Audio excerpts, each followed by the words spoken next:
Hi guys, welcome back to my channel. I'm Nomadic Timbo, and today I'm going to talk to you about three of arguably the best benefits that you can get from solo traveling, at least in my opinion anyway.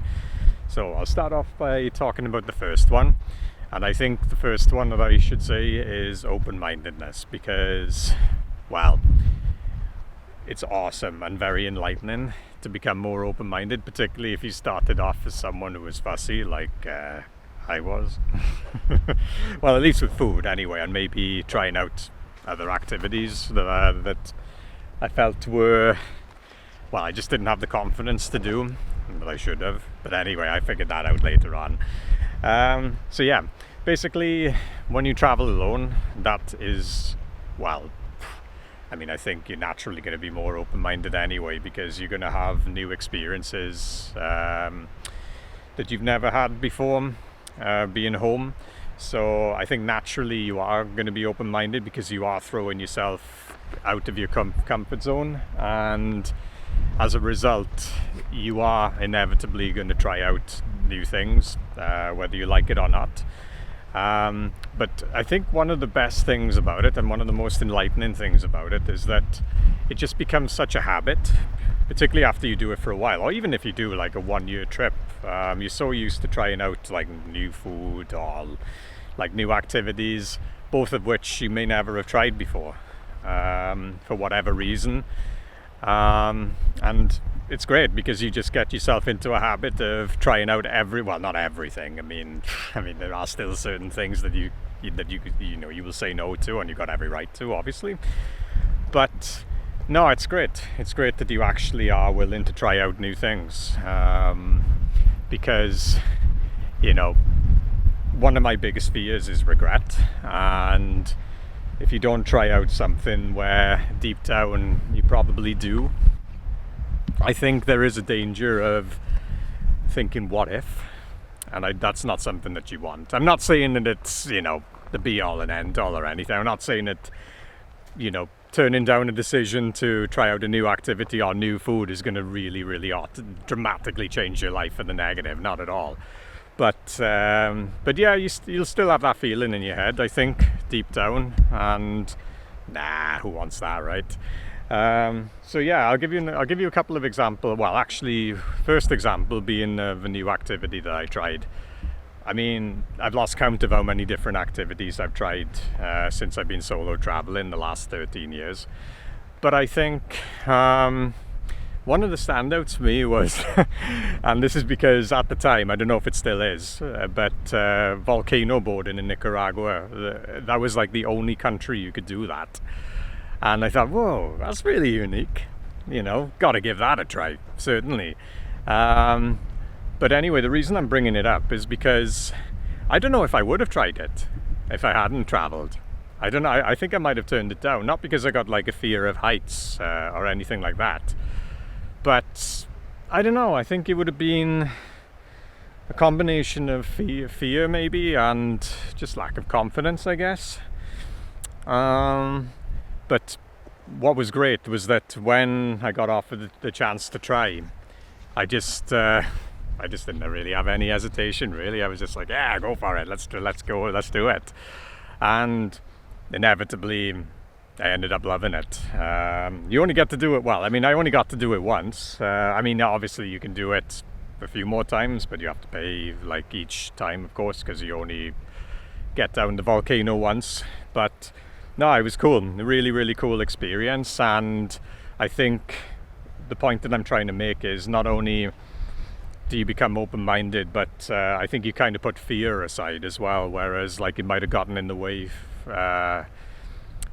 and would have prevented you from trying out something new.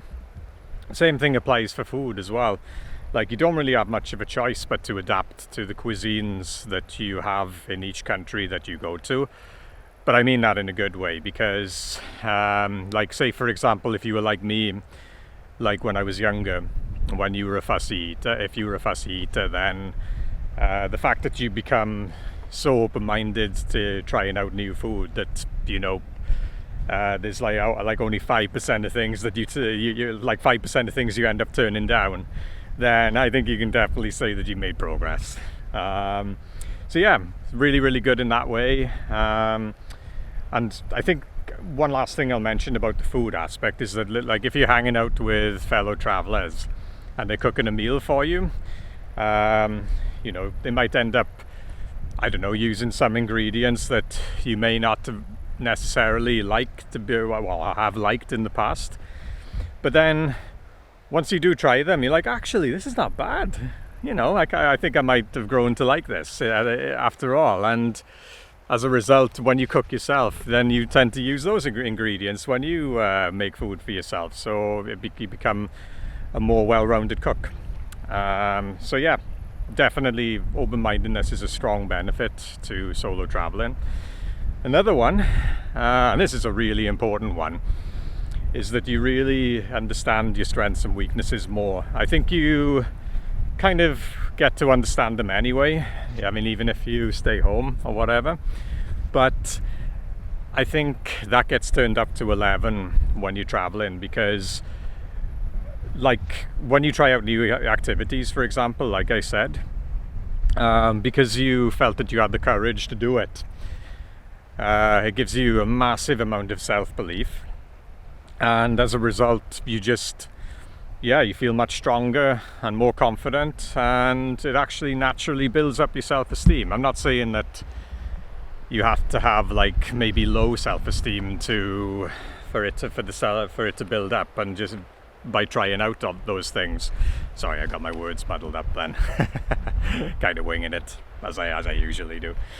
But yeah, basically, yeah, if you try out a new activity that you might have been scared to do before, or even try out a new job, I'll get to that later, that you were a little bit doubtful of, or you didn't necessarily think that you could do, and you end up doing it, and not only doing it, but do a good job at it, then yeah, wonderful feeling, one really awesome feeling. And then you just have massive belief, and then you just really gain the strength as a result. You do understand that you have a couple of weaknesses. I think you discover more strengths than you do weaknesses, because naturally when you go out of your comfort zone and you end up mostly thriving in it, like turn things into the positive, then you are naturally going to be stronger anyway. But you will discover some weaknesses, guys. But don't be alarmed, because at the end of the day, if you treat them right and you're willing to work on them, you can turn them into the positive. And I still discover them even now. Like, I gotta admit, I got a little bit guilty of getting naive, I think, thinking that, okay, now I've discovered like probably most of new strengths and like all of the weaknesses.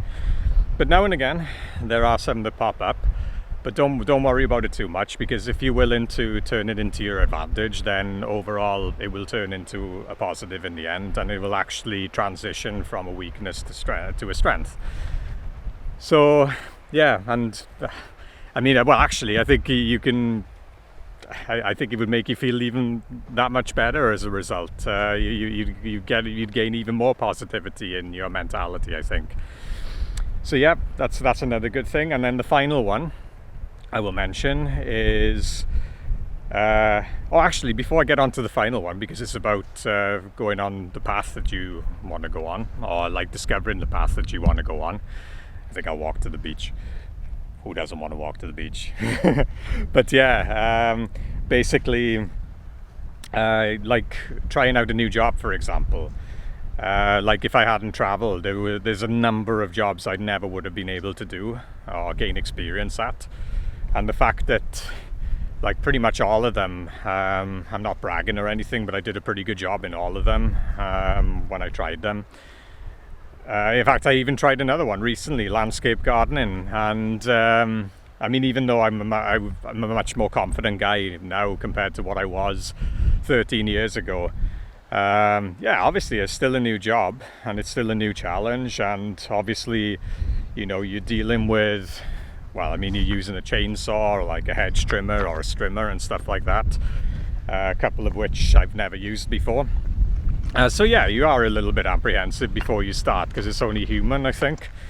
I'm not saying that you have doubts possibly, but I mean, yeah, you do feel kind of nervous about it. Anyway, here's the beach. Gotta be done. Yeah. So yeah, trying out a new job and doing really well at it, particularly if it's something that involves physicality and dealing with tools. I think that is just as much of a confidence booster as trying out new activities, I think, that you wouldn't necessarily do before.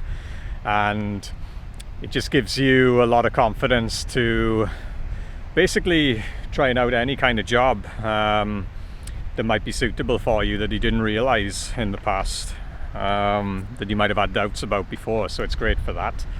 And then that leads me to the last one. The last benefit, I think that, well, I mean, there's many benefits obviously, but the last of the main benefits you get from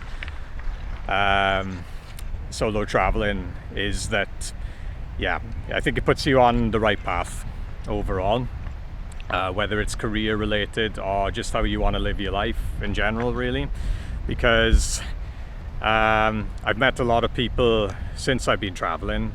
And actually, this is a very recent event too, because in Sri Lanka,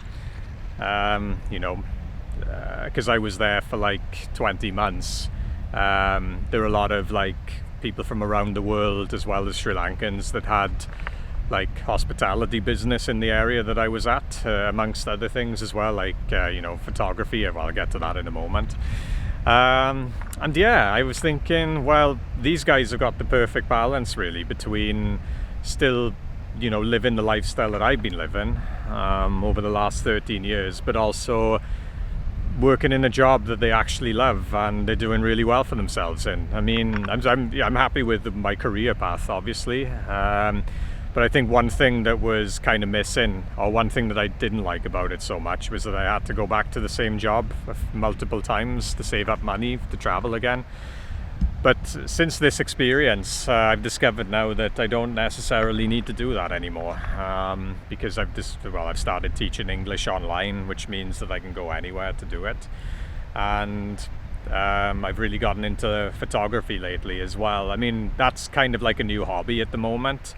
But I mean, eventually I want to turn it into like a professional career. I know it's ambitious, but yeah, this is what I mean. See, this is the inspiration that it actually gives you solo traveling, particularly when you've got friends who have their own businesses, and a lot of these friends that I'm talking about actually started off as travelers, or at least did a bit of traveling in their life. And I think it's safe to say that most of them kind of gained an understanding or an idea what it is they wanted to do in their life because of going out of their comfort zone, really.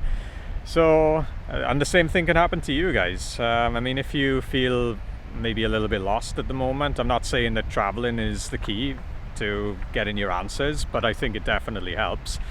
And I think the chances of you really getting a good understanding of what it is that you want to do will increase dramatically. So yeah, I definitely encourage you to do it, as I have in previous videos, of course.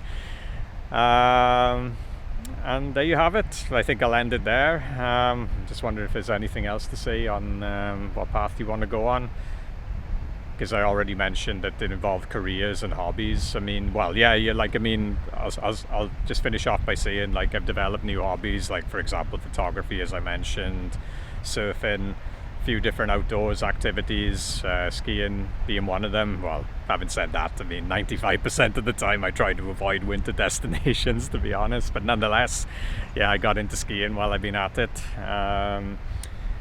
And yeah, that on top of like learning just so many things about how to live life in general. Yeah, I mean, how could that be a negative at the end of the day?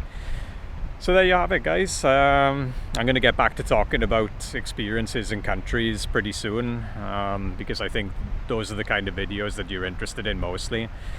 But I thought it would be good to go back to my old style videos where I talk about the mentality of traveling, because I think that's kind of important as well, because self-growth is arguably the biggest or the most important thing, the number one most important thing about traveling by yourself, I think. So there you are, guys. Thank you very much for watching, and if you liked the video, please click the like button, and yeah, I'll see you again soon. Ciao.